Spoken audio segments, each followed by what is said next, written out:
Har birimiz omonatmiz. Jonimiz omonat. Sevgan tanamiz, ko'zlarimiz, qo'l va oyog'imiz omonat aslida. Ota va ona, bolalar, sevgan insonlarimiz, ular ham bizniki emas. Egalik qilaman demang, o'z tanasiga ega bo'la olmaydigan haqiqatda yashayapsiz.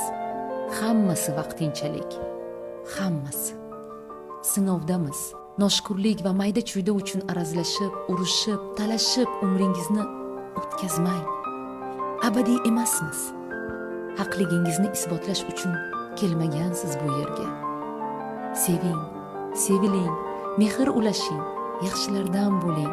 Sizni qadrlaydigan insonlar borligiga shukr qilib, hammasi uchun minnatdor bo'lib yashang. Uxlab qayta uyg'onishimizni hatto bilmaydigan nodonlarimiz. Haqiqatni insonlarda emas, haqiqatni